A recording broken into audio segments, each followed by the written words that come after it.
danger. Greetings, travellers, and welcome to episode 48 of the Innsmouth Book Club. You join us today in a sweltering Innsmouth, really, and we brought you straight to the Picturehouse. I'm one of your guides, Rob Poyton. I'm one of the other ones, Tim Mendes. And I'm the third, John Chadwick. So, how's Innsmouth holding up in this heatwave, John?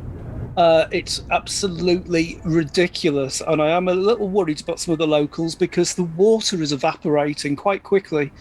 Oh, that's not good. Not good. No. Things are going to be revealed that should not be revealed, I imagine.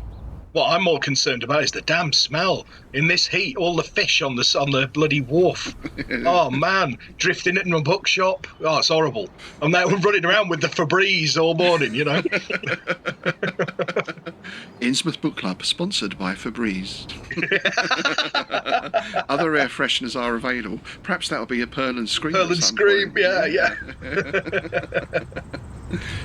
Speaking of which, we're going to head into the cool environs of the cinema in a moment, where we'll catch the latest Pearl and Scream, and then our two creature feature films that we're watching today. Before that, we've just got a couple of announcements. One is that the IBC and Strange Shadows are now available on Apple Podcasts and a few other platforms as well. So you can listen to us across a few more formats now, and we'll put links to those in the show notes below. And the second thing I just wanted to mention was, as this episode goes out, I've got a new Kickstarter launching, which is for the next Innsmouth Gold anthology. It's our fifth anthology. Fifth. Yeah, it is the fifth. And this one is going to be based around the theme of swords and sorcery. So it's going to be our usual writers from the Innsmouth Writing Circle, with some brand new stories of swordsmanship, foul doings, sorcery, plundering temples, treasure hunting, that kind of thing. Bit of swashbuckling, perhaps. Who knows? You gotta love a bit of swashbuckling. Yeah. Though in this weather, buckling your swash is a bit...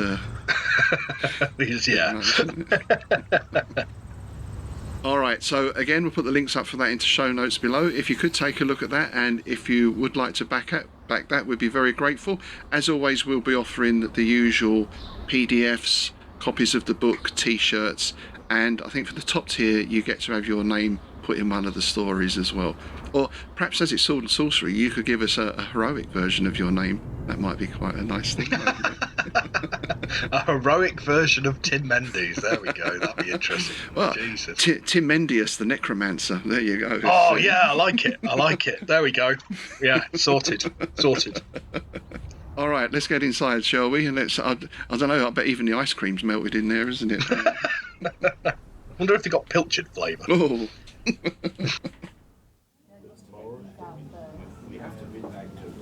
Okay, so here we are, and Pearl and Scream is just starting, and then we're buckling in for the first of our two films today, because we are watching those Lovecraftian classics, although we can debate that, Reanimator and From Beyond. Here we go.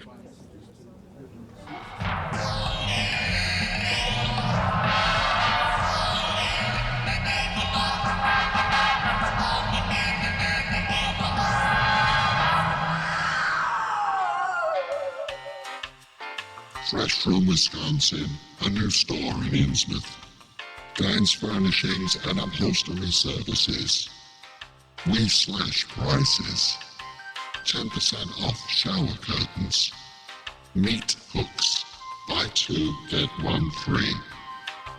And check out our armchair covers. Not so much anti-macassars as auntie-macassars. And our corduroy pillows are making headlines. Gein's Furniture and Upholstery Services. You pay, we flay. Gein's Furniture and Upholstery Services. 58 Marsh Lane, Innsmouth. Only 200 yards from this theatre.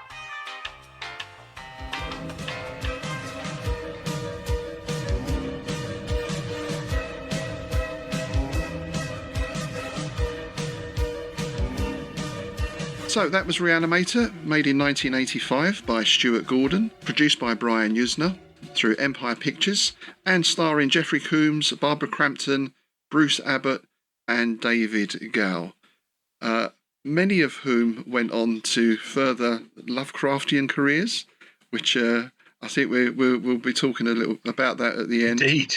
And Stuart Gordon as well had a little run. I read it. He actually planned this as the first in a series of sort of Corman Poe-like films. Yeah, because he was big on his theatre, wasn't he? He came from a theatre background, so he wanted to do the same as Corman and have basically a repertory to do these whole films. So that's why a lot of them have got the same cast. You know, it makes sense, doesn't it? Yeah. And this was actually first brought into life as a theatre project, I think, as a stage show originally. Yeah. And then it moved to, it was going to be a sort of 13-episode TV series, which would have been an interesting... Yeah, that'd have been great, to be honest. Not sure how he'd have spread the plot out to 13 episodes. Maybe we've had more of the old intestine tentacles. Whole episode of that, please. Well, but then when you think about it, and I'm going to put this right out up front, so to speak, Lovecraft wrote Reanimator in episodes, right? This was written as an episodic story. And in that respect, and in a couple of other respects as well, I think in some ways this is one of the more faithful Lovecraft adaptations of film. Now, I know what people are going to say, or some people might say, but that's my view, and I'll explain why as we go along, perhaps. Yeah, I would actually agree. I mean, to me, it's just basically an updating of the story. And let's face it, the original, the Lovecraft, it was his most pulp. Yeah. It was really pulpy. It was episodic. It was, it was tongue-in-cheek. I mean, there was a lot of comedy in there. There was a lot of, comedy splatter in there. So, I mean, this, to me, it's kind of quite faithful. It fits. But yeah. I think that I'm sure I've read that it was written as a comedy as well. That it was intentional. Oh yeah. Yeah. Well, it's that macabre sort of humour that he took from Poe, and I go back to that. What was the story where the guy stands on the coffin and goes through and the corpse grabs his ankles and all that kind of stuff? It is that sort of in the farcical... vault. Yes, that's the one, yeah. It's that farcical element which you see a lot of in this. It's a mixture of slapstick and gore and farce, really. Yeah. I think there's elements as well that totally remind me of the Peter Jackson film, The Frighteners and Brain Dead. Yes, yeah. Bad Taste. That was an excellent film. Got his name, Jeffrey Combs, isn't it? Yeah. Jeffrey Combs was in The Frighteners. Yeah, he was. Yes. Yeah. Oh, right. Oh, I've forgotten that. Yeah. So originally designed as a stage production. Then it was going to be this TV show. And apparently it came about because Gordon wanted to make a Frankenstein film. And someone said, "Oh, have you read Lovecraft's Reanimator?" And he had read Lovecraft, but not this particular story. Yeah, so he went down to Chicago Library and sat there and read it. All right. And that's how Reanimator was born. I'm impressed that they had it in the library. Nice. Well, that's where I first saw Lovecraft, actually, was Gantsill Public Library in Redbridge. Oh, right. So that would have been sort of mid-70s, I guess. What was it, Outsider and Others or something? Yeah. Big yellow sort of hardback. Yeah, with yellowing pages. I mean, it looked the part, Yeah. Yeah, mine had a misprint. It said Gibbon's Moon instead of Gibbous Moon. One of the stories. I've still got it somewhere. I need to find it. Just take a picture of that typo. That's great. Gibbon's Moon. That's kind of like not like Button Moon or something, or I don't know. We're off to Gibbon's Moon. Yeah, I don't know. I've got a sort of Australian soap opera in my head now. The little town of Gibbon's Moon near Adelaide. Yeah, you can see that. They do bear their arse, a lot of people, and throw it on. That's a very good moon. Yeah. Gibbons do it too. That's a very good point. Gibbon's Moon. We've mentioned the comedy and the farcical element. I think the other thing we get from this is it's a gore fest. God, yeah. They used 24 gallons of fake blood in making this, and it's like the epitome of 80s splatter, isn't it? It's great, and it's all real time effects, right? Obviously, we're pre CGI, and from that aspect, I think it all holds up very well. It looks great. Yeah. There's one scene where he's peeling the skin off a skull, and he says it's like peeling an orange, and it's so well done. It does make you go, oh. So the guy who did those effects was a guy called John Norlin, and he actually, especially the bodies that we see in the morgue, he actually based those on pictures from Cook County Morgue in Illinois. So that says something about the realism of him. He was working from actual photographs of these poor people. Yeah. The one they call the meatball, the burnt one, that was just like, it's just absolutely grim. I can't remember if it was in Reanimator 2 or if it was in Reanimator, but there is a beautiful, beautiful corpse in one of them where it's basically just without the skin, it's just the muscle. And I was absolutely blown away when I saw that. Yeah, that's in the second one. Yeah, because this did spawn a few sequels, didn't it? Yeah, there's Bride of Reanimator and Beyond Reanimator. Right. Gordon had nothing to do with, but he was Brian Yuzna. Right. And obviously you got Coombs back. I think Brian Yuzna directed Bride of Reanimator. Yeah, he did. He did Beyond as well. He took over basically from Gordon on the sequels. Oh. I enjoyed them. I mean, they're not a patch on the original, but that's often the case. But they're fun. They do what they say on the tin. And kudos to Bride for having Dr. Hill with bat wings. The severed head with bat wings. That was a genius. It was just amazing. There's a point where it kind of turns into a heavy metal album cover from the 1980s. Yeah, Overkill. Overkill's logo was a skull with wings. Dark Angel as well. Theirs was similar. That had bat wings. Yeah. So the film opens in Zurich, where we have Dr. Gruber being attended to by Dr. West.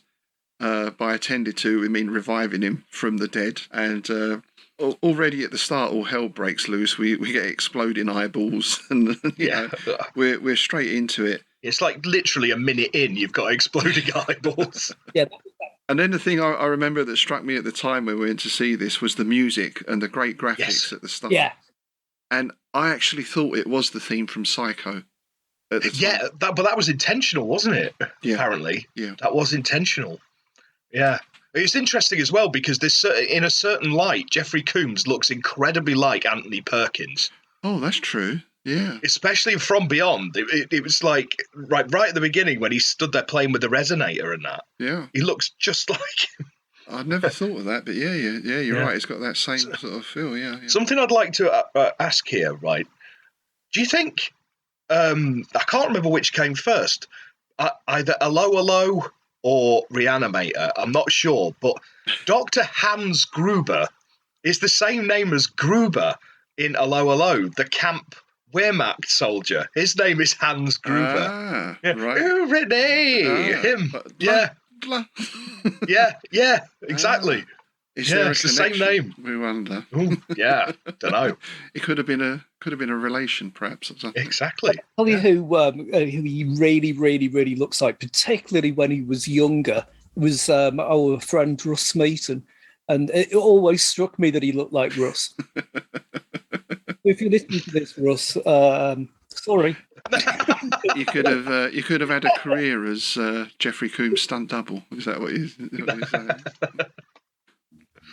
So yes, the music by Richard Band is very good all throughout. It really was. There's one scene where there's this little sort of distorted music box kind of motif comes in at the background that works really well, and I think it's one of the better scores for this type of film because let's be honest, this type of stuff they don't normally throw a lot at the music side of things. Oftentimes, especially in the 80s, they didn't even bother with a score. They just got a load of like second-rate heavy metal bands to just got a track and stuck it in somewhere. So if you look at all the Friday the 13th sequels, they're all just really dodgy hair metal bands playing in the background. Or you'd have John Carpenter on his synth, I suppose, wouldn't you? No, they're just another level. Yeah. And obviously Goblin, who did all the like Ramiro stuff. Yeah.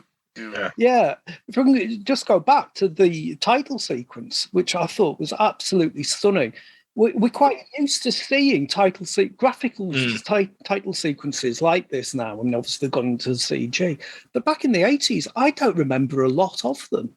And I was just wondering whether or not you can think of anything else from around about the same time that had such a beautiful title sequence. Not really. That's sort of harkening back to the 60s thing, isn't it? And you think of the Pink Panther films, or you think of Bond the movies. Yeah, Dunwich Horror, didn't it? Had that nice opening. But that was always like a psychedelic James Bond, wasn't it? That one. That was great. That was obviously inspired by the Bond.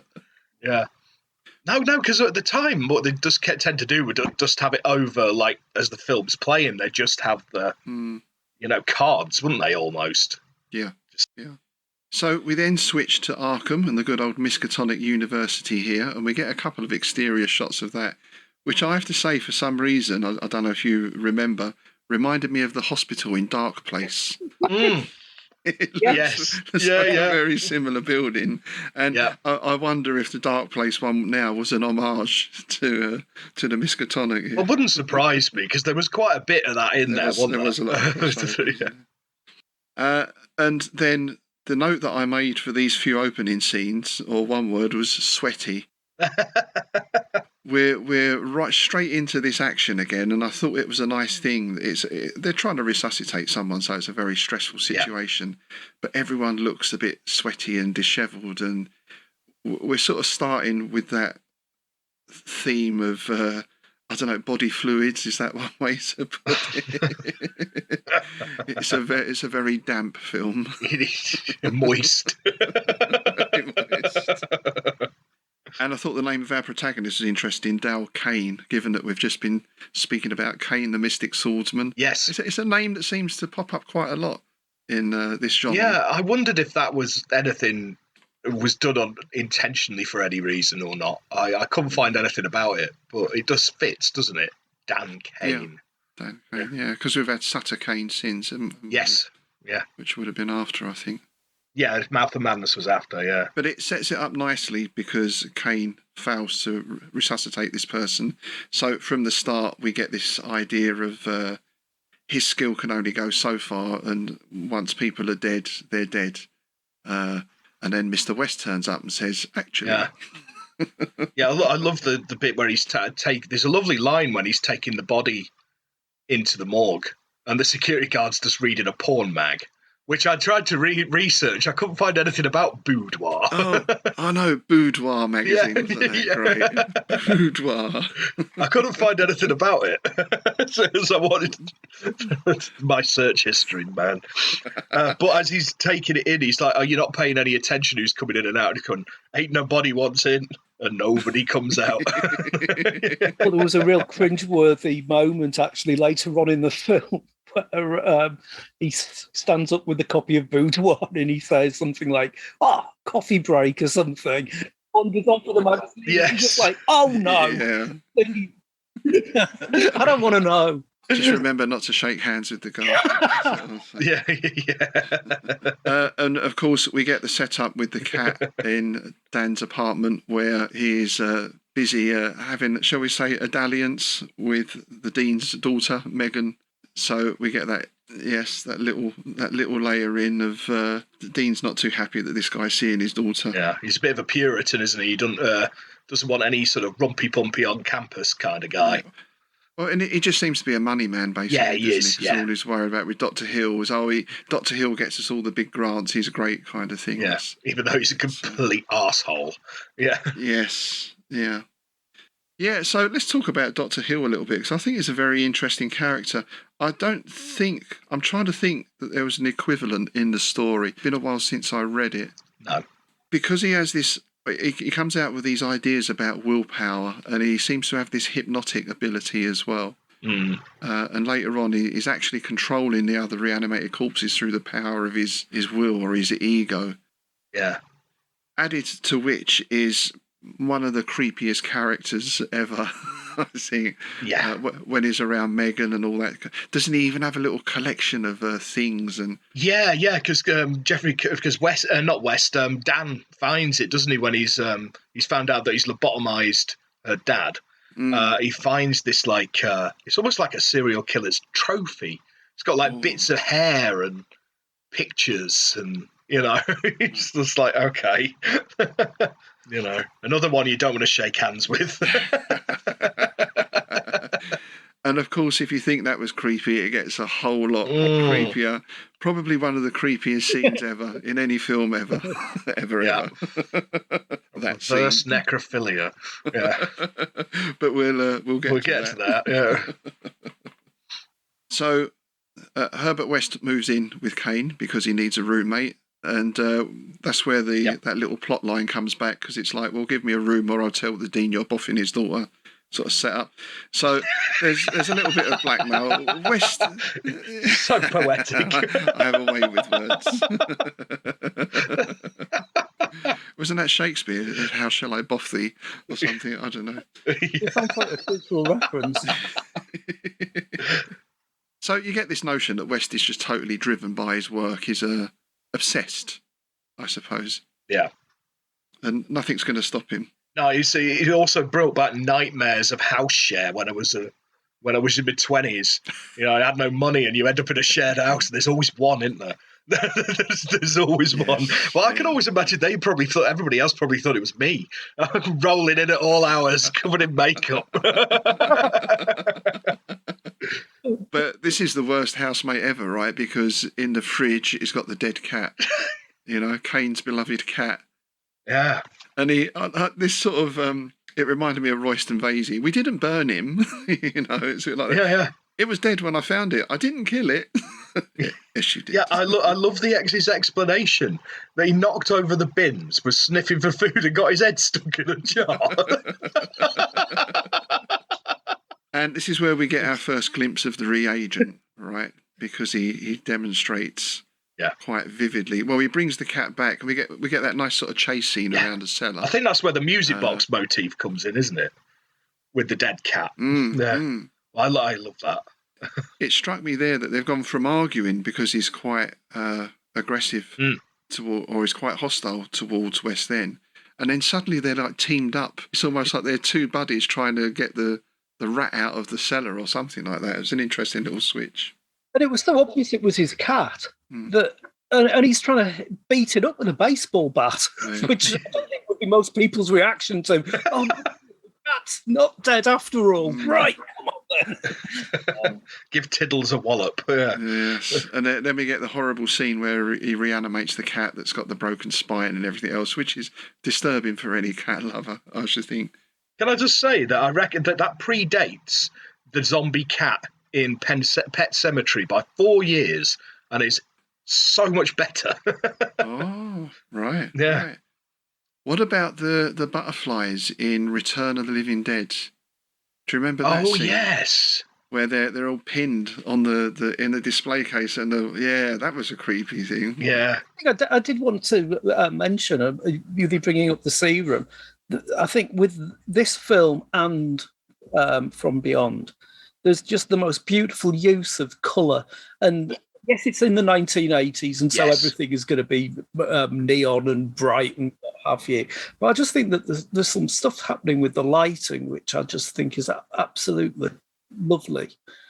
I was going to say, in that chase scene around the cellar, because the light has been hit, you've got that lovely almost strobe effect, haven't you, that adds a real thing. Oh, yeah. And then you've got that vividness of the reagent itself that I think was just the stuff they use in glow sticks, apparently. I think that's all it was. But I don't know, could they sort of process the colour in a certain way then on the film post-production? It really stands out.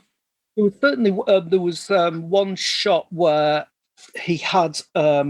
He had it in a tumbler of some sort, and it looked like it had been lit from underneath. So you've got like a green light going upwards. Because I noticed that the green light seemed to be on other things as well.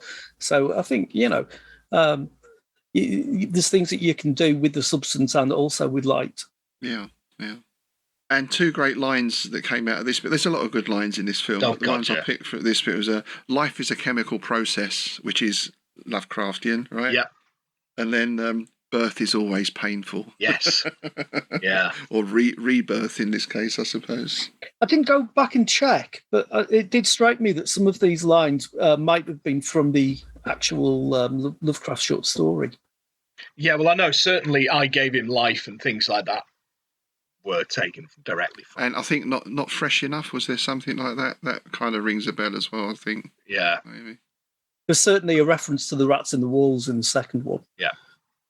So, having seen this, Kane is persuaded to visit the mortuary at the hospital, where they're going to try this for real now, and we get this, as we mentioned earlier.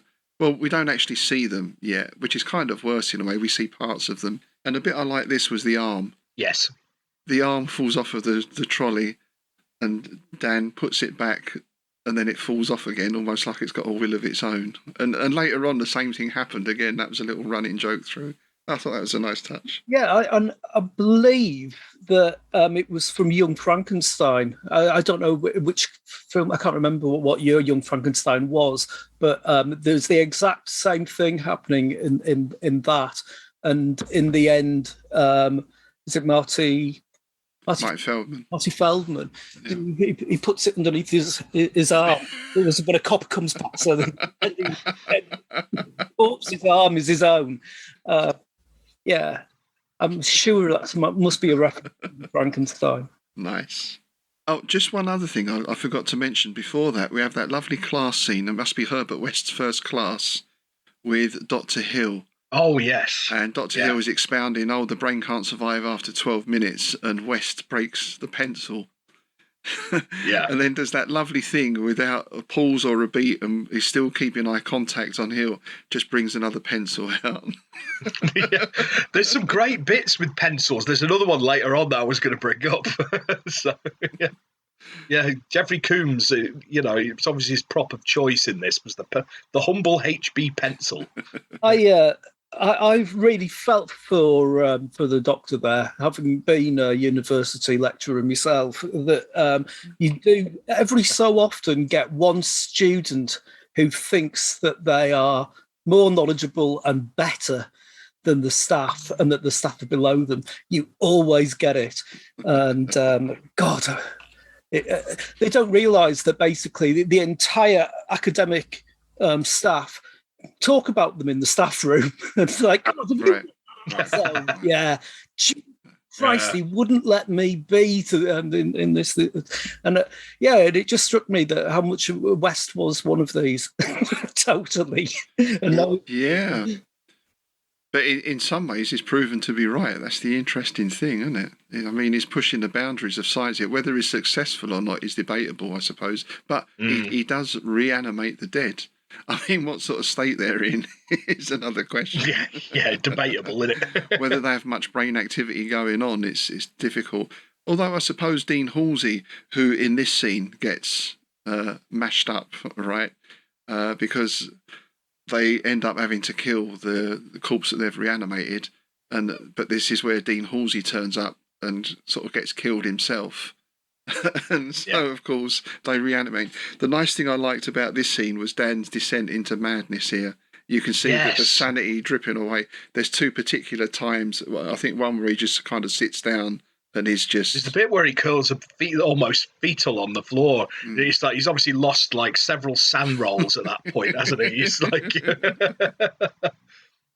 Yeah, I love the fact that West, just quick as a hiccup, just turns around and just goes, "It was him. It was a Dean." he attacked a corpse with a bone saw. Yeah, he started going crazy. He's going mad. I love that cartoon humour of him banging on the door, and then the corpse pushes the door down on top of him and flattens him. Yeah. And jumps as well. Yeah. But that's why I wondered there must be some remnant of the person in there, because later on reanimated Halsey actually steps up to protect his daughter. So there's some vestige of personality. And another nice slapstick bit with him was when Hill is being really creepy with Megan, and they're standing in front of the two-way mirror, and the Dean just pops up with the headbutt. It just knocks the window. I love that. He headbutted him again later on when all hell breaks. Yes. Yeah, when all hell breaks loose, he actually picks up the severed head and starts nutting it. So, then we get this other little side plot of Hill wants to test out his new laser drill that he's got on Halsey and effectively sort of lobotomise him with this new procedure. And it seems to tie in. Yeah. I read somewhere there was maybe a scene that was cut here. Yes. It goes into a little more about this, about Hill is lobotomizing people, then exerting this control over them in some way. I think that's in the extended version, which I haven't actually seen. I've never managed to get hold of a copy. I think it was only released in the States. It's like there is a print of it that's like 110 minutes. So there's so there's a whole bunch of like stuff that was cut, like had been put back in it, and a lot of it apparently is like completely pointless. But there is some bits like that do kind of explain things a bit better. And I think that does play into the original story a bit more, didn't it? Because didn't the guy he effectively had almost an army or a following of reanimated corpses, didn't he, when they come for West at the end? So from there we move to Hill discovering West's formula, and basically now the blackmail is sort of turned on West, and Hill's going to take all his notes and claim credit for this marvellous discovery. Herbert has other ideas, but again we get that little bit of hypnosis here, don't we? Almost he says to West something like, "You will do as I tell you," and he seems to acquiesce, but I'm not sure if he's just pretending or not to give himself time to pick up the big shovel. Yes, I love the way, again, it's just calm as a coma. He just sort of shuffles off into the back, picks up a shovel, gives it a once-over and wallops him with it. It was like a long, what do you call that on a shovel? Handle. Handle, yeah. Handle. Yeah, it was incredibly long. I thought it was designed for use. It reminded me of one of those sort of graveyard shovels or something. I was going to say it's a gravedigger's shovel because they're longer. I wonder if that was a nod to Poe Coolman sort of films or something. Very possibly, yeah. I was thinking Andre the Giant's shovel. Yes. The big show. The big show. Yeah. So he pangs him round the back of the head and then cuts his head off. And then we get the lovely scene where he's putting his head in a tray and it keeps slumping back. So he puts it on the letter spike to keep it upright. Yeah. All of that was just done so well. The casting that they had done on that actor's head for the false head was just so good. And it really didn't look like there was any really bad cuts or anything between the actor's actual head coming up through the tray. I thought that there's one bit later on in the mortuary when he's had the head in the hands and then goes to put the head in the tray, and it's almost seamless. There is no like dodgy. The head in the hands was actually the actor David Gale in the suit.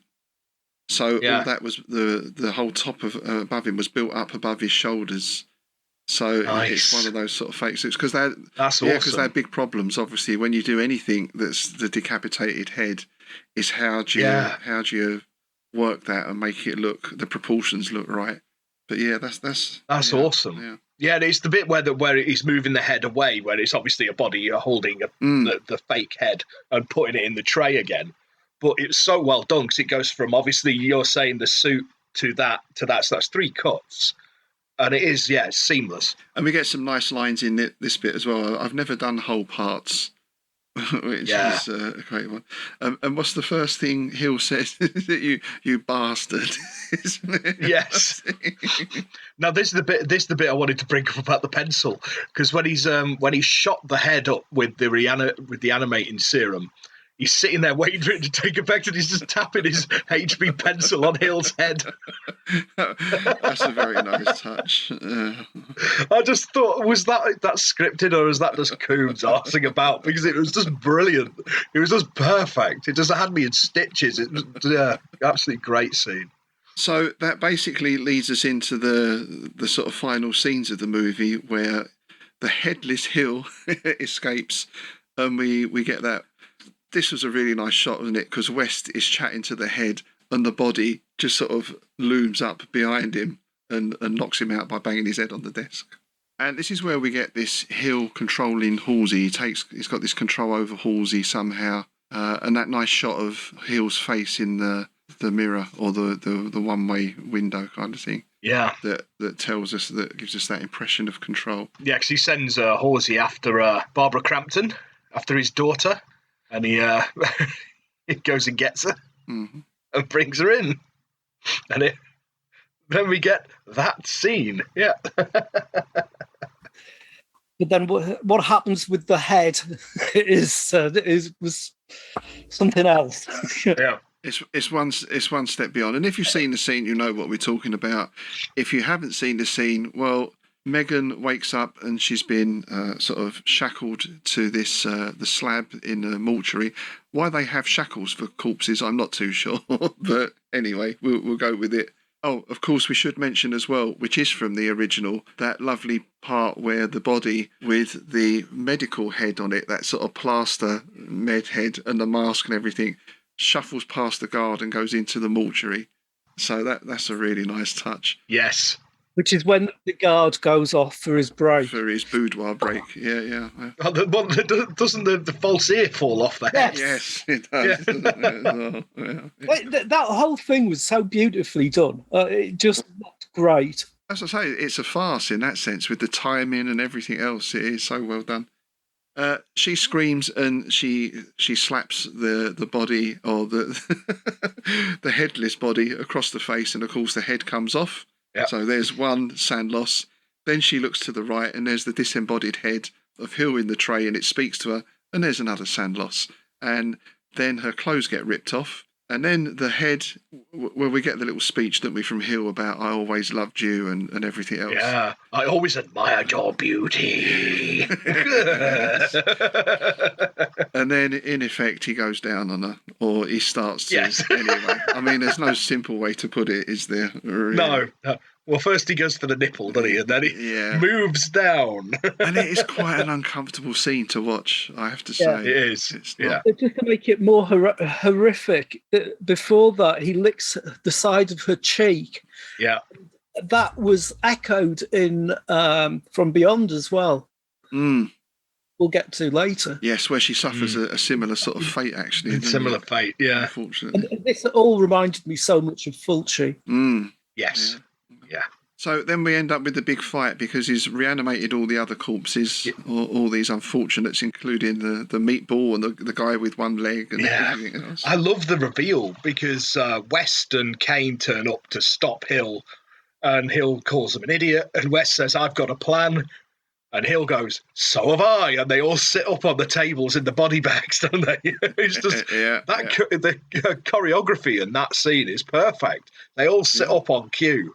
It's great. And we get some foreshadowing of that earlier on, because when Kane was in bed with Megan, he does that bit. Was it from, was it Amityville or one of those films where he just puts the sheet over him and just does the slow sit up kind of ghost thing? So yeah, that was a nice little bit of foreshadowing. And then we're really into gore overdrive here. You know, there's it just goes mental. What was the comedy where they did I Squish Your Head? Was it the Kids in the Hall? Kids in the Hall. I'm crushing your head. I'm crushing your head. Yeah. Well, we actually get that. His head is crushed. Right. Hill's head gets crushed. Because this is where the Dean reasserts a bit of his humanity, innit, and sort of realises, hang on a minute, what do you think you're doing with my daughter, you perv? You know? If you remember, in Brain Dead, which is the only film that I can think of where it goes even more horrendous and relentless. If you remember, the characters cutting all of these zombies down with a lawnmower. Yep. And the amount of blood is just absolutely ridiculous. One point, one of them gets his head chopped off and gets placed with a garden gnome. That got to be a direct reference. It has, yeah. I would imagine you're right. Yeah. But it is all done like that, and bad taste we need to cover at some time as well. Yep. It is that horror, but with that real morbid humour that comes with it. Yeah. Well, I think they come directly from things like The Evil Dead. Yes. You know, because, you know, especially because obviously the Peter Jackson movies, especially Brain Dead, was massively influenced by The Evil Dead. And I've got to say, this has to be in some bits. Because the practical effects, it's all very similar stuff. You know, You've even got a bit of the old backwards filming technique that they used in The Evil Dead, haven't you? With the intestine. Yes. You know? Yeah. I think it looks great. And I like this bit where we get, it looks like it must be like acid or something is spilt, and we get this sort of mist, vapour, fumes coming up. And there's one particular shot, I think it's, is it when Halsey's body literally gets pulled apart by all the others? These amazing sort of silhouettes. It's in silhouette, It's like a sort of Dante or a scene from hell or something. It's really quite strong. Or Michael Jackson's Thriller. Let's not go there. No, let's really not. No, I was actually thinking about that because I was like, what's causing that? And I thought, with it being a mortuary, it's probably chlorine gas. Ah, right. It'll probably be chlorine. Ah. Yeah, because it fills the place up, doesn't it? Which I guess chlorine would more than... Because acid you get some, but you wouldn't get that amount. Yeah, no, because that's what I was thinking. I was like, well, it wouldn't be the carbolic or anything like that. It's like, it's probably going to be chlorine, I would have assumed. Yeah. I did wonder if it was formaldehyde, but then they wouldn't put that in a mortuary, would they? That's more something that an undertaker would use. Yeah, it's more of an embalming thing, isn't it? Yeah. So it ends with the pair escaping. Dan and Megan escape. And you think everything's all right. They're just about to get into the lift when there's that one last reanimated corpse makes it in with them and starts to... the meatball. Yeah, the meatball. And he starts to strangle her. Dan tries his best, but he can't get this thing off, so he goes for the fire axe. I was expecting his head to come off with the elevator door, to be honest. I was, yeah. I love the fact that when he lobs the arm off and pushes it out, the arm's still strangling her. And she's gone, right? So it's quickly down to resus, and we get a repeat of that opening scene, but this time it's Megan. We get the stand back, boom, we get the pads applied. No, she's gone. So they all leave him to his grief. And that's when you get that little as the thought comes into his head. Yeah. Brilliant. And he gets out the reagent. And that lovely last shot of the screen going black. That's what I was going to say about it earlier, but I didn't. But the screen goes black and you just got the glowing liquid and it slowly goes. It goes as the syringe is depressed. Awesome shot. And the screen is totally black and then you get the scream. Because birth is always painful. Right? Yeah. So, I mean, I'm sure most of our listeners will have seen it at some point. If you haven't, then do go and see it. As I said, I think it is...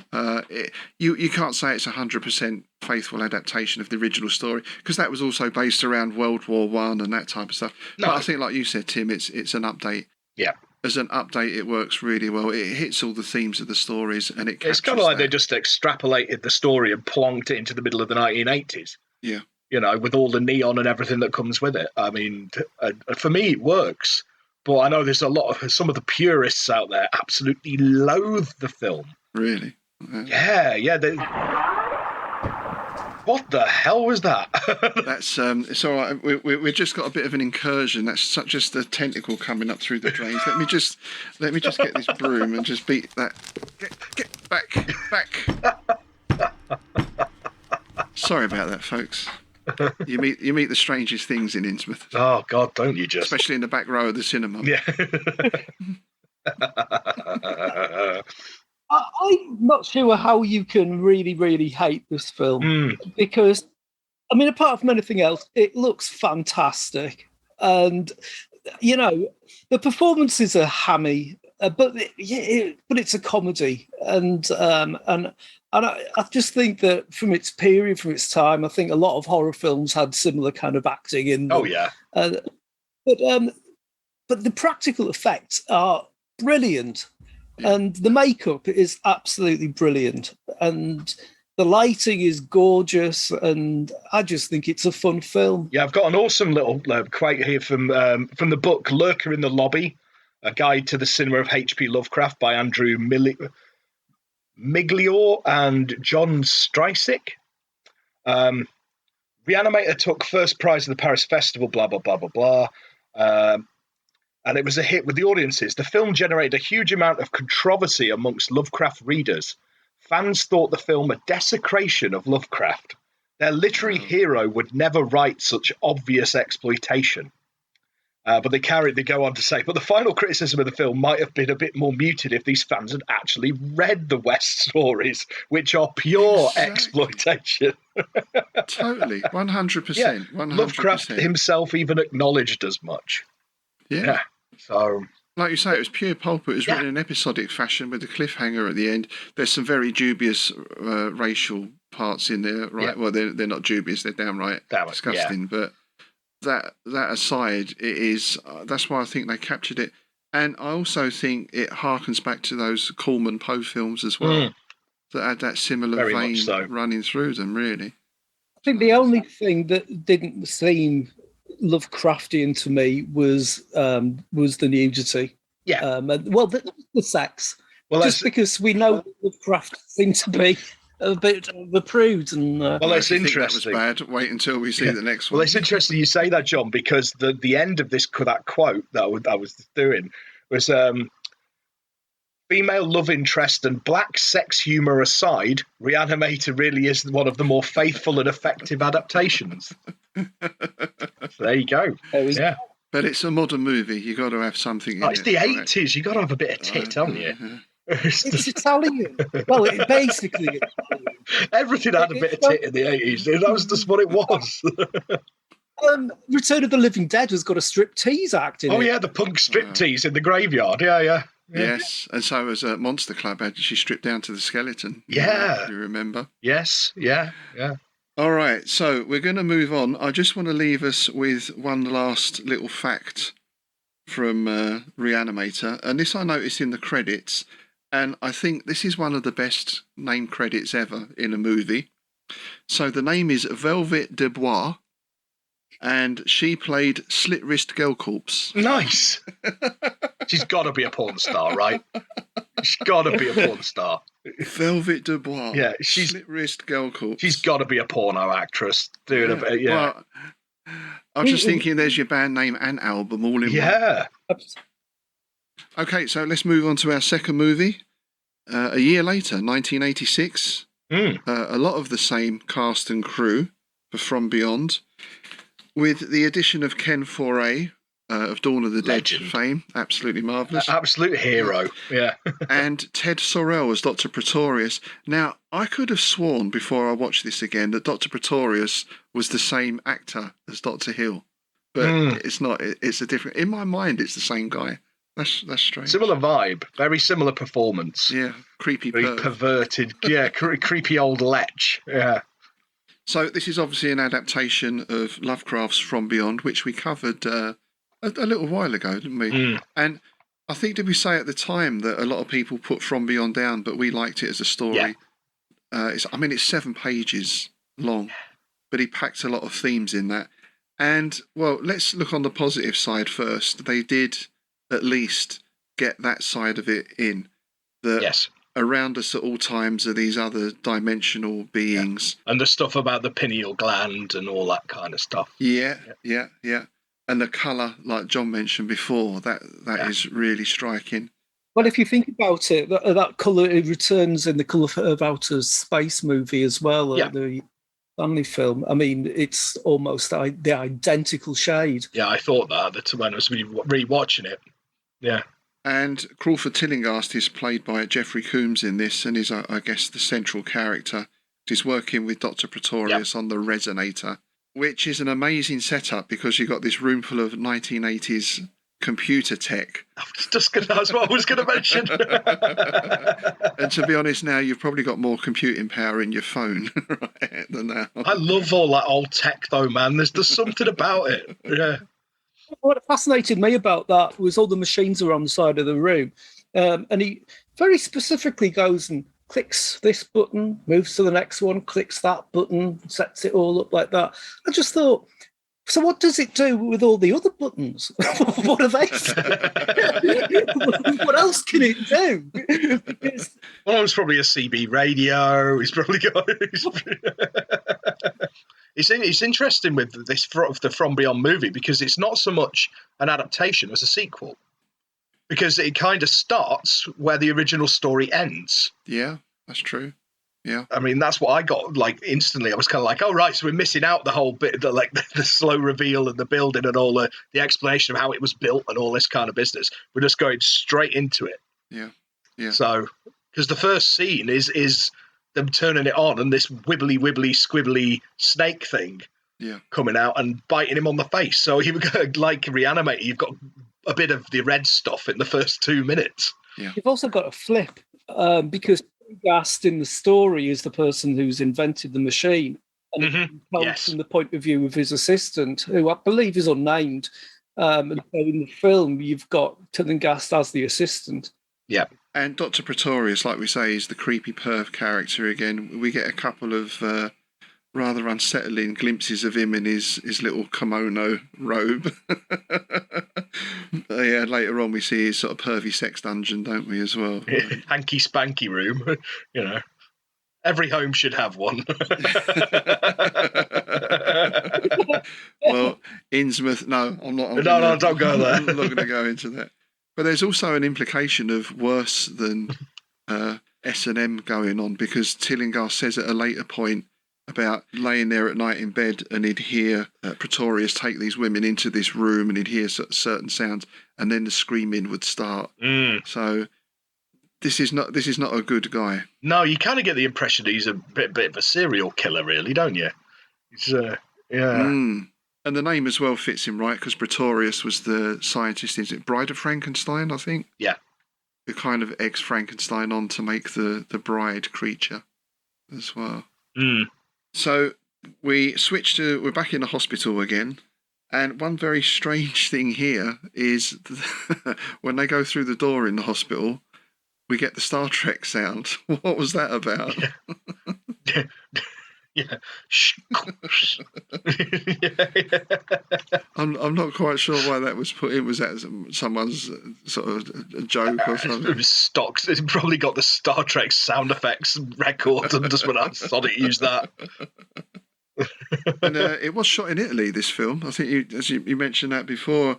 And apparently, if they'd have shot it in the US, it would have cost around 15 million.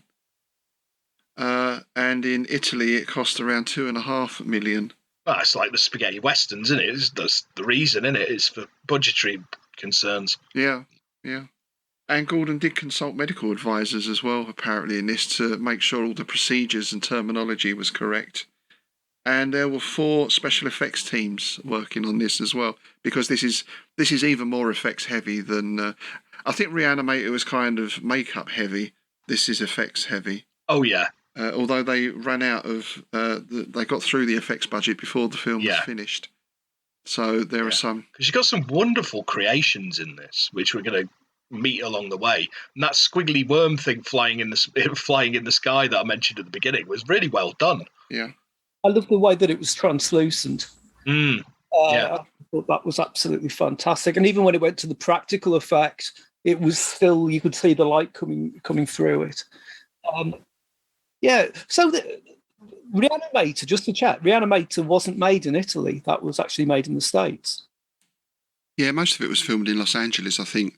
And I'm pretty sure there are websites that will tell you all the locations so you can go and visit them. That sounds like a good idea for a transatlantic Innsmouth excursion, perhaps, if anyone wants to back us. And Reanimator was actually quite successful. It made a fair bit of money. Whereas From Beyond, I'm not sure that it even broke even. So it's just as well they saved on the budget by filming in Italy.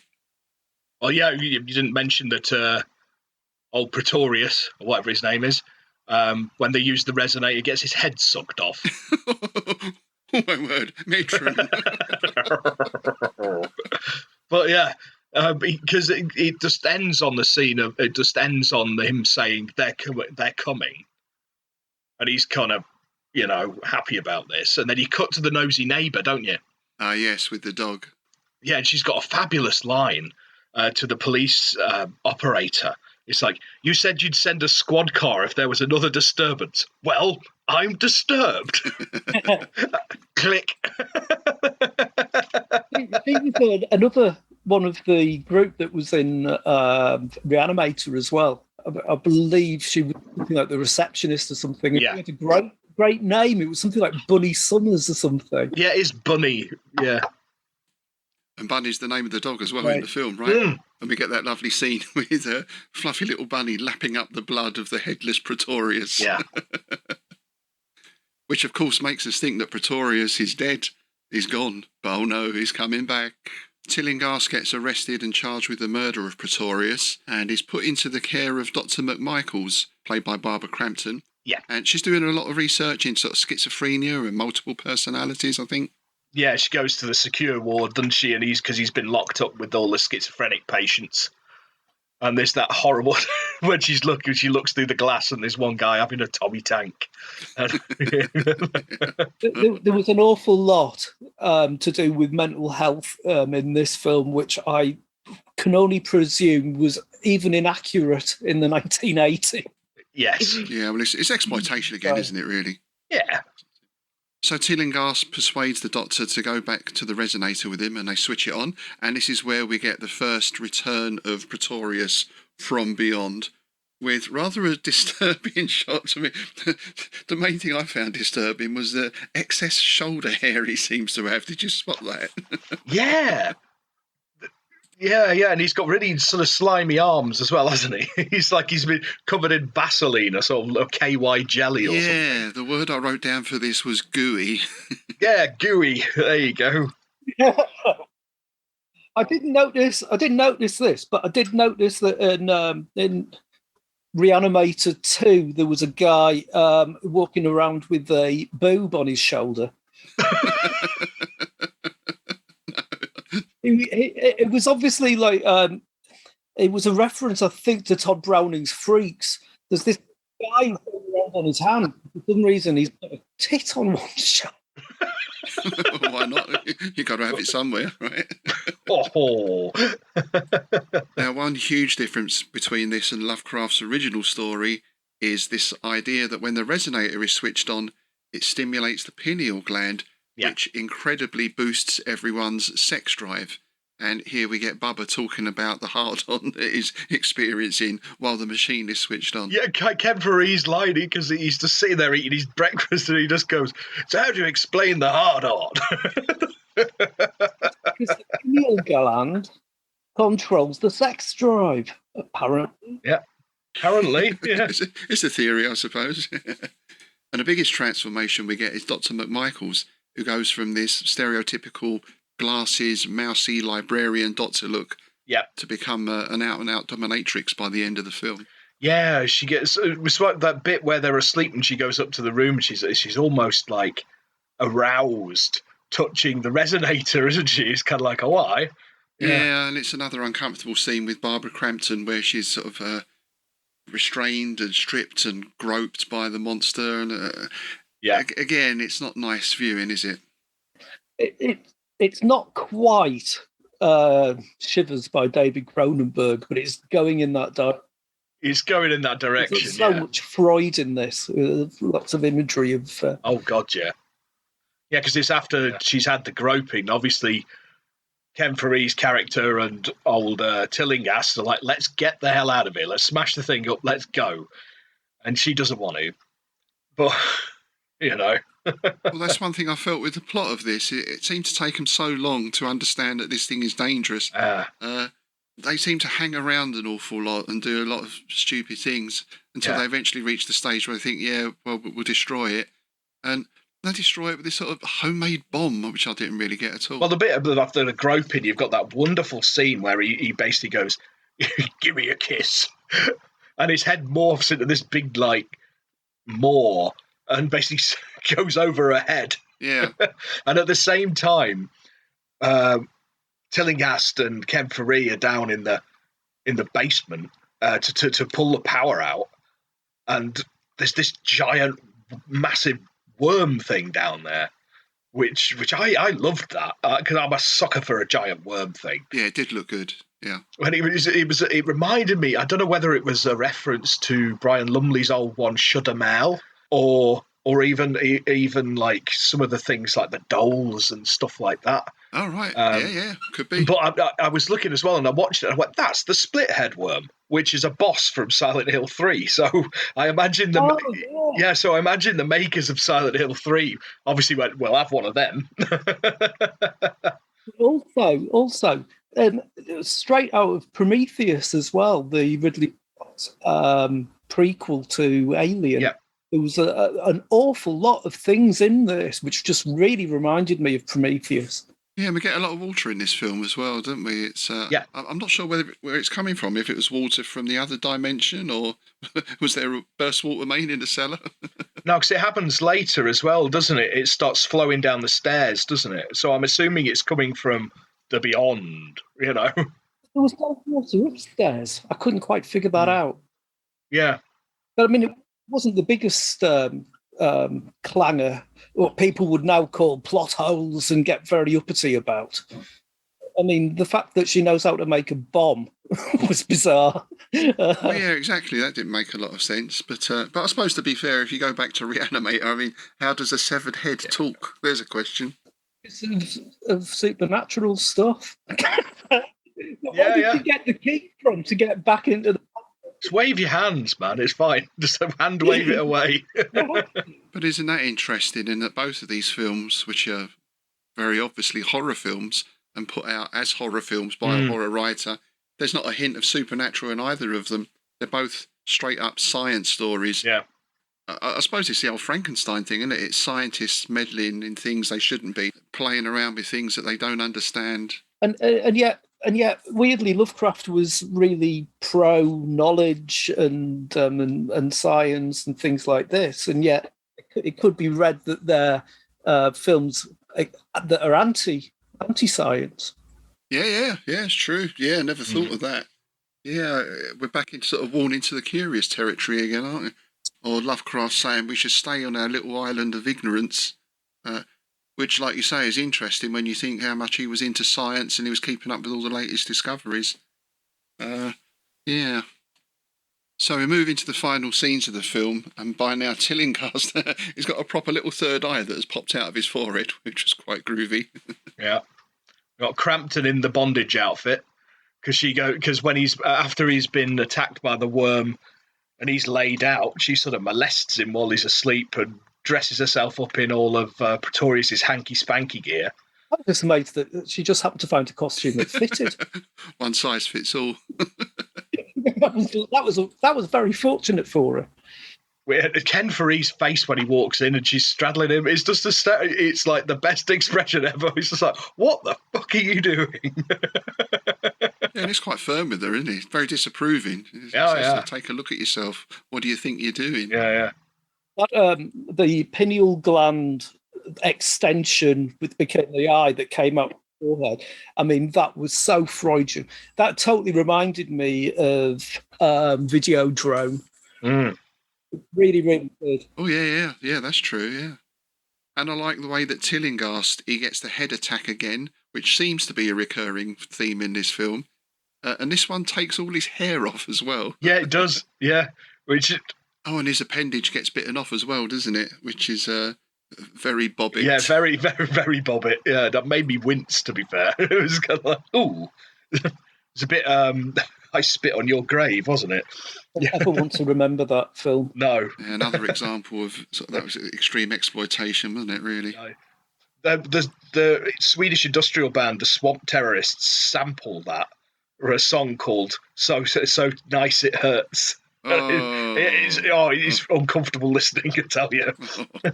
I think, and there's another one, isn't there? Is it Last House on the Left? And that's very to watch as well. Yeah, that's the old bitey. Yeah.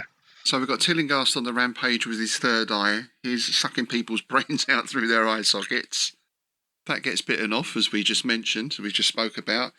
And then we end up with the final scene. We're back at the house with the resonator with this homemade bomb, seemingly out of nowhere. Yeah, that just sort of comes from nowhere. It's like, is there a missing scene or something? Because, like, she drives off. Tillinghast then attacks the paramedics, nicks the ambulance, and then you cut to her getting out the van with a bomb. It's just like, have I missed something here? I mean, it was immediate as well. I mean, I just wondered if she had a copy of the Anarchist's cookbook at hand. She had dynamite. Where the hell did she get dynamite from? Perhaps she moonlights on a construction site to bump up her medical pay. I don't know. Andrew, it's America. God knows what they're selling gun shops there. I have no idea. Can you buy dynamite in a gun shop? Probably not. No, probably a hardware store, maybe. I don't know. Gonna have some sweaty gelignite, please. I'm gonna have half a pound of thermite as well, man. Yeah. And is that Semtex? Yeah. Oh, and I just wanted to mention there's a nice little line from Bubba earlier on when they're talking about destroying the resonator, and someone says, but this is a great scientific discovery. This is as great as when we first used a microscope and saw the amoeba. And I like what he says, which is, but we weren't down there with the amoeba, were we? Yeah. Oh, I was really impressed by his knowledge of science as well, because she mentioned the very guy who discovered microscopes and what have you. And he just went, yeah, but he. And it was like, wow, he knows this stuff. I'm really impressed by his general knowledge for a copper. Next, he was just a copper, wasn't he? Yeah. Yeah, he's a cop. But also a former football player, he says at the start, doesn't he, as well? Yeah. We're all a bit crazy. And he comes to a sticky end, well, a very Literally. vivid and grotesque end when he gets enveloped in that swarm of, what are they, I suppose, the from beyond bugs or insects or something like that. Oh, it's like bees, yeah. And they literally strip the skin and muscle from his bones, but just leaving his face and his head still. It's like almost like a living skeleton, isn't he? Yeah. That's a full reference. There has to be a Fulci reference to City of the Living Dead or Fulci's Beyond. I can't quite remember about the insects, though, but you seem to think that there were spiders, Tim. Oh, no, there's spiders in another scene. That's another scene in the Beyond where somebody gets eaten by tarantulas. But no, yeah, mealworms was a favourite of Fulci's. He tend to like throwing mealworms at people. Whatever floats your boat, you know. Method acting gone mental. Yeah. He stupidly let the torchlight shine on him. Oh, yeah, that's right. Yeah, they were attracted by the light, weren't they? Yeah. And then we get Pretorius rocks up again, and I thought this time he looked like a sort of walking Dagon's sack. So again, lots of Freudian imagery in there. Yes. I would go along with that, especially the way the arm come out of it as well. I was really impressed with how they did his head.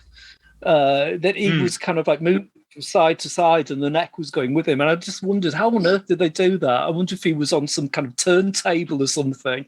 Yeah, I wonder if it was like almost like a puppet or something like that, or some sort of weird Muppet sort of creation. Yeah, but it was very Thing, wasn't it? Yeah, a lot of the effects were very Thing. Yeah, especially like his transformation when he's got like half his face is sort of melted to his shoulder and all that. It is, the Thing. And a foreshadow to Society as well, I think. Brian, Oh, yeah, of course, yeah, that melding and merging of everyone, yeah. So that's it, they're all pretty much gone, but then Tillinghast makes his reappearance. It's reborn out of Pretorius. More Freud, yeah. yeah. And we see bits of his other victims as well, don't we? There's lots of skulls in there. It's this, seems to be this idea that he's absorbing people, is taking them into himself in some way, and it's all very glutinous again. Well, isn't he saying, like, to Barbara Crampton, I'm going to have you inside my head? Yes.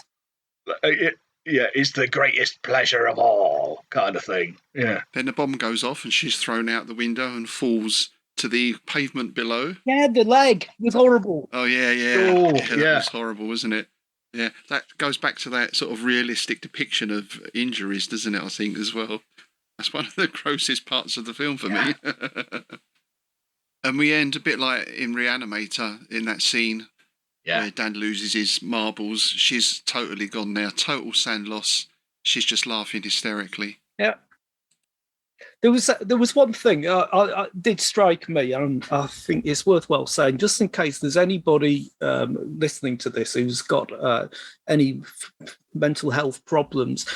They seem to have this thing where she received electroshock treatment It's this recurrent thing that seems to be in horror films and stuff, that is somehow going to lobotomize you and kill your brain.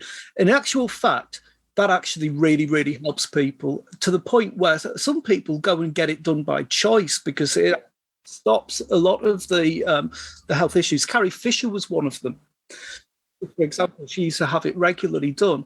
And from talking to a family member who is in psychiatric nursing and what have you, she's actually said to me before that they don't know why it works, but it does. It acts balance. So do not be afraid of being given electric shock treatment. Something I'd like to point out about that is the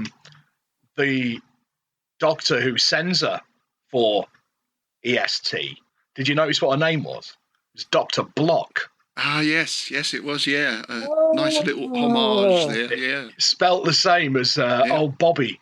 So it's got to be a homage, hasn't it? It's got to be, yeah, Dr. Block. And obviously, because of Psycho, so it all fits, doesn't it? It's got to be a homage. Oh, yeah, good point, yeah. It all goes full circle. Nice. Yeah. She was also in Reanimator, of course. Yes, she was, yeah. Well, let's talk about that then, because we have that ensemble idea, and Jeffrey Combs and Barbara Crampton in particular went on to star in a lot of Lovecrafty type films. Yeah, I mean, especially Combs. I mean, I've looked through, and he's in the most Lovecraft adaptations and Lovecraftian in general. I've actually got the list here, because obviously he was in Reanimator and the 2 sequels. From Beyond, The Evil Clergyman, which was part of Pulse Pounders and was actually a lost movie for a long time. It's a half an hour thing, but they found it and it's been put out by Full Moon Entertainment. That's actually got Dr. Hill in it as well, and Crampton. He was in Necronomicon playing HPL. He was in The Lurking Fear, Castle Freak, the 2009 version of the Dunwich Horror. He's in the Howard Lovecraft and the Undersea Kingdom, and Howard Lovecraft and the Kingdom of Madness, which were the animated ones. Oh yeah, we watched that recently. Actually, yeah. That one, yeah. And close behind him for that is Crampton, Barbara Crampton. She was obviously in Reanimator. She was in From Beyond. She was in The Evil Clergyman. She was in Castle Freak. She produced the remake of Castle Freak in 2020. Oh, right. And was in the recent Lovecraftian film Sacrifice, which is a riff on Shadow over Innsmouth. And I watched that quite recently, and it's well worth a watch. Quite a good film. Oh, yes, yeah, we saw that too, yeah. Enjoyed that one, yeah. Good film. Well worth watching, yeah. And was Coombs also in Star Trek and Babylon 5, maybe Babylon 5 as well? Yeah, I know he was definitely in Star Trek. Yeah, he was definitely in that. He played various characters over the time. I think he was in Babylon 5. I think he was, yeah. But and didn't he also do a sort of one-man stage play playing Edgar Allan Poe? Yes, and he also played Poe in another Masters of Horror episode, which was an adaptation of Poe's Black Cat. He actually paid Edgar. Yeah. So, yeah. So although Stuart Gordon didn't really succeed in his aim in producing a sort of Corman Poe series of films, I think it's fair to say that Reanimator brought life to a new, well, not a genre as such, but perhaps a subgenre within the horror field of this pseudo-Lovecraftian, gory horror film. Yeah, definitely. I think it's, and obviously, basically, and Full Moon Entertainment sort of took up the reins, didn't they? Because they were putting out lots of these. I mean, they put out like Lurking Fear, Evil Clergyman, Necronomicon, all these. They sort of went, we'll have some of that. And they did a version of Dreams in the Witch House as well, called Witch House, which is absolutely awful. This Cthulhu Mansion was another one. Oh, yeah. which is awful. Just out of curiosity, I thought that was interesting. You said Cthulhu Mansion, because I was looking at Fantasy Flight games, and they brought that out, and I wondered if connection to that particular no connection whatsoever.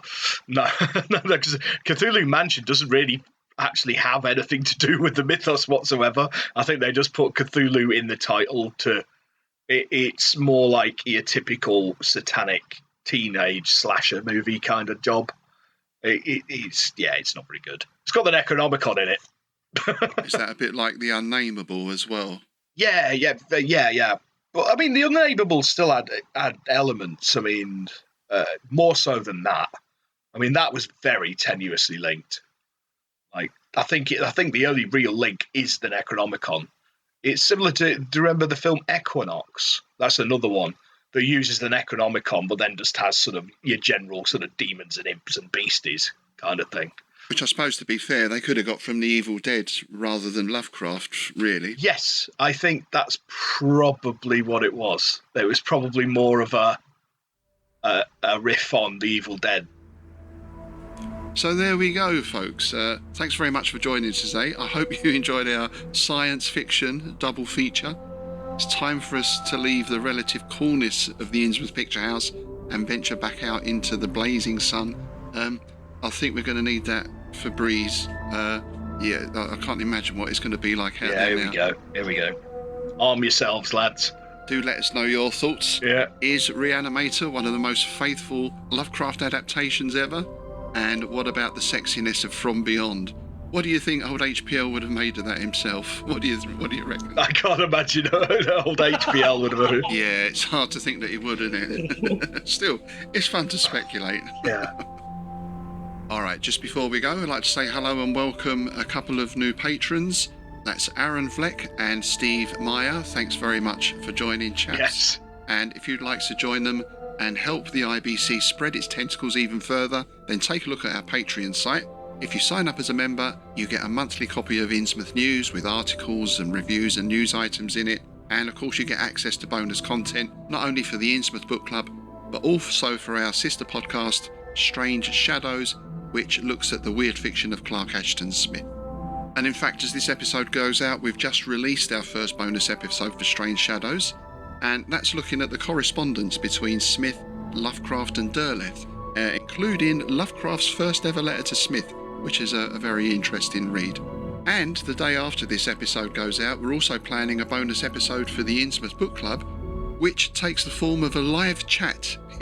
Yes, we're going to be live from Innsmouth, and our patrons can join us to ask questions, have a chat, tell us about your favourite Lovecraftian stories and films and so on. Hopefully we'll have one or two special guests dropping in as well, so check out the Patreon site for details of that. Okay, so what have we got lined up for our next visit, Tim? Well, next time we're going to be taking a look at our first look at Mr. Thomas Ligotti. Ah, interesting. Yes, we're going to have a bit of a read of his classic The Last Feast of Harlequin. Oh, that's an excellent story. I'm really looking forward to that. So hope you can join us for that, folks. And, we didn't have a chance to do Dagon's sack today because, the sack is so big, we would have had to pay for another seat to put it on. And, times are hard. Do keep your questions coming in for Dagon. Send them in to dagonsack@outlook.com, and we'll do our best to get Dagon to answer them next time. Okay, with that, thanks again for joining us. It's goodbye from me, Rob Boyton. It's goodbye from me, John Chadwick. It's goodbye from me, Tim Mendes.